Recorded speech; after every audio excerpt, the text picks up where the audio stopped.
Hi mga kaibigan, andito po tayo ngayon sa kusina ni Ina. Tayo po ay magluluto ng pakbit po. Iyan lang po ang ating mga ingredients mga kaibigan.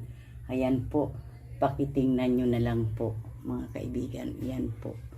Iyan po ay taba po ng pork ang ating gagamitin. Medyo may laman naman siyang konti, pero marami po ang taba. Ayan po. Mga kaibigan, dito sa kusina ni Ina, mag-umpisa na po tayo magluto. Pakbit po mga kaibigan ang ating iluluto. Ito po. Painitin lang po natin mga kaibigan ang ating wali. Ang sangkap po natin sa ating pakbit, unahin lang po natin itong ating taba po ng pork mga kaibigan. Taba po ng pork.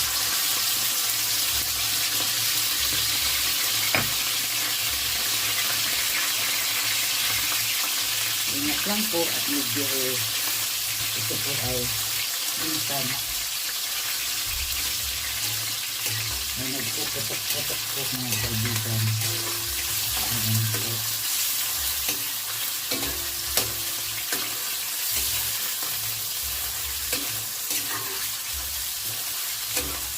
Huwag po natin masyadong damihan ang paglagay ng mantika kasi po ang taba po ng pork ay nagmamantika po mga kaibigan. Parang babasain lang po natin ang ating kawali para hindi po inipis ang pork niya. Ayan po.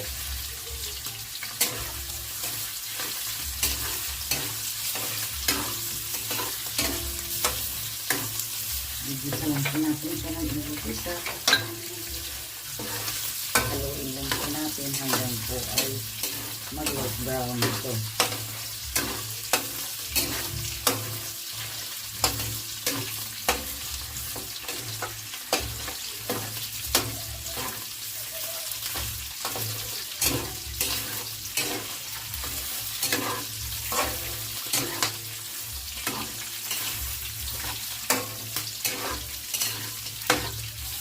Tuloy-tuloy lang po ang paghahalo kasi po kapag itinigil niyo po ang paghahalo po nito, makikilambot po ang mga mantika, ang kanyang oil po.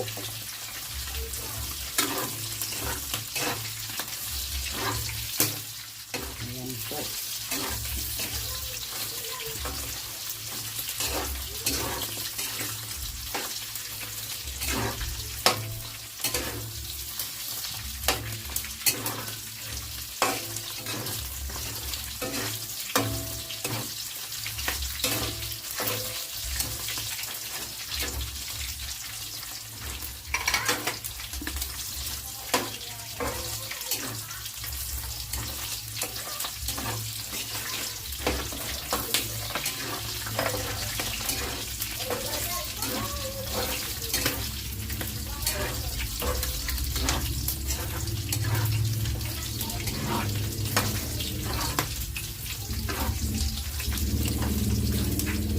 Ganyan na po siya mga kaibigan.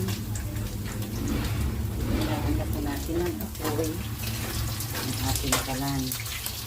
Kapag kasi ito po ay ating babawasan ng mantika po, oil. Babawasan po natin kasi po ay marami. Nagmamantika po kasi mga kaibigan ang ating taba ng pork. Ayan po.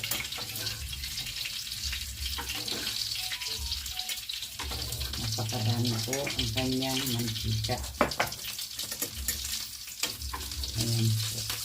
Okay. Ang dami po natin nakuhang oil mga kaibigan.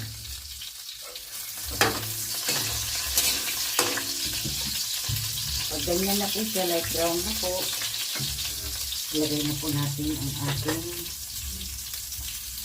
bawang po.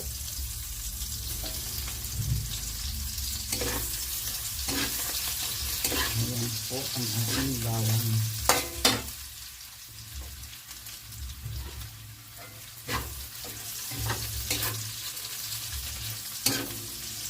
Ilagay na rin po natin ang ating sibuyas.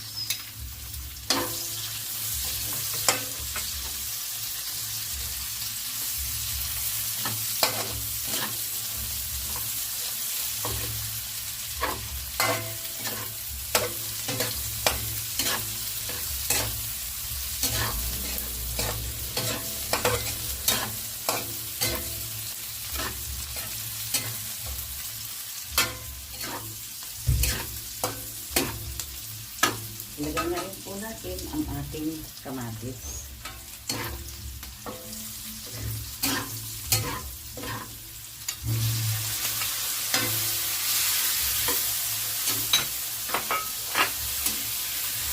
Ipisa-pisain po natin ang ating kamatis para po lumabas ang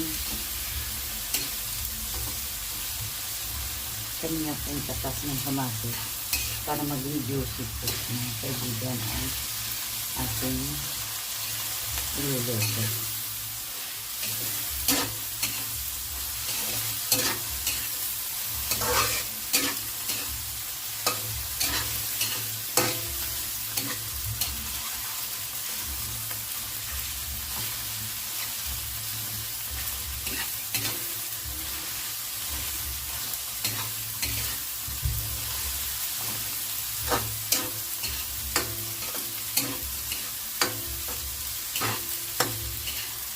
Kapag ganito na po siya mga kaibigan,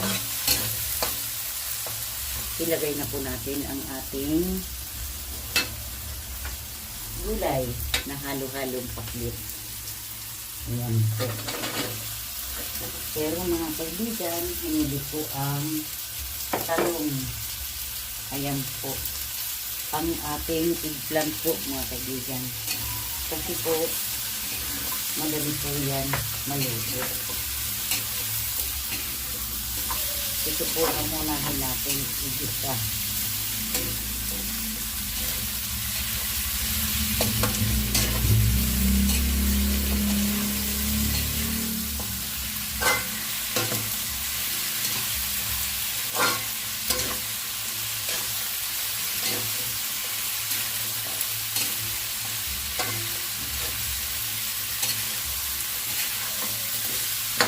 Kailangan po gisang-gisa po siya mga kaibigan.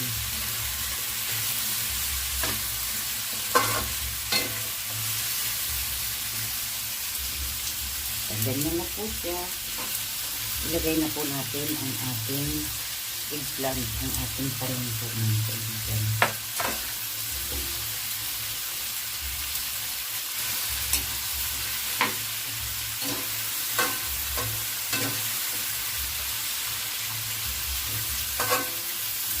Pag nailagay na po natin ang ating talong, lagay na po natin ang ating bagoong alamang. Ito po mga kaibigan, bagoong alamang. At po natin pakaubusin kasi po baka po umalat. Ayan po.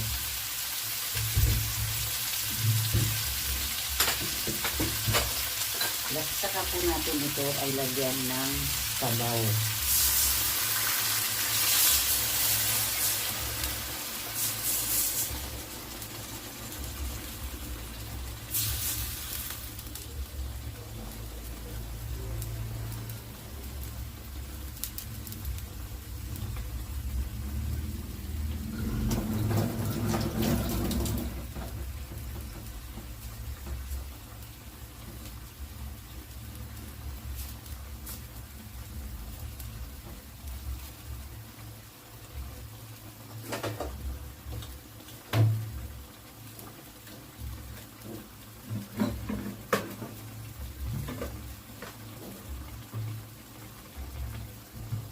Yan po mga kaibigan, pulang-pulo na po siya.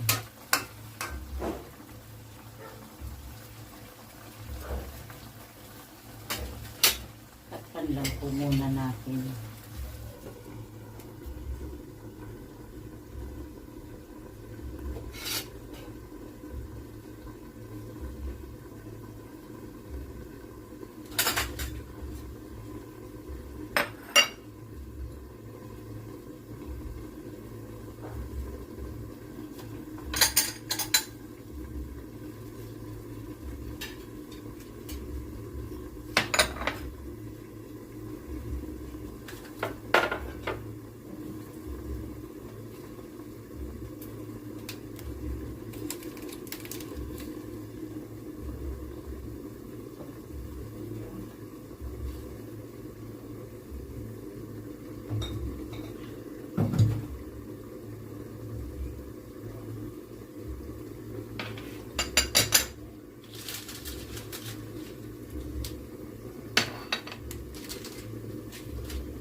habang po mga kaibigan ako ay naghihintay maluto po ang ating gulay, liligpit ko lang po ang ating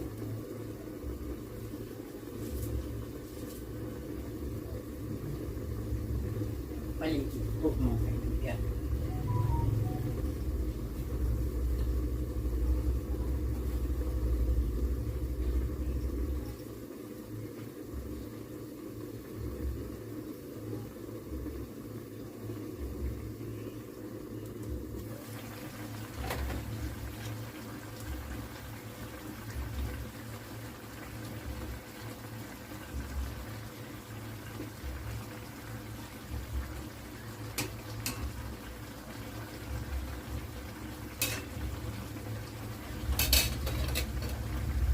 Lalagyan na po natin ito mga kaibigan ng bitchin.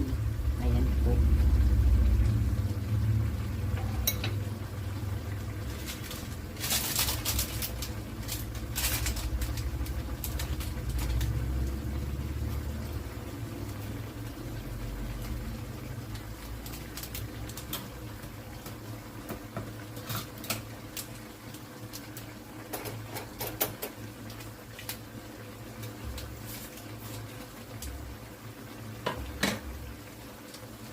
Naglalagay po tayo mga kaibigan ng isang magic sarap. Ayan.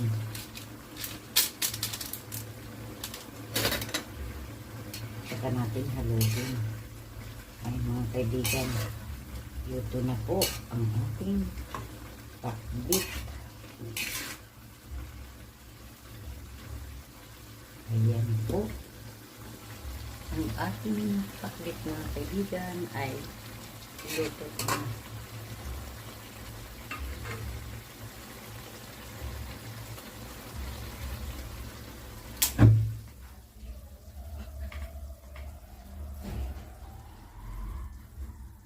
Ay mga kaibigan, ayan po ang ating pakbit.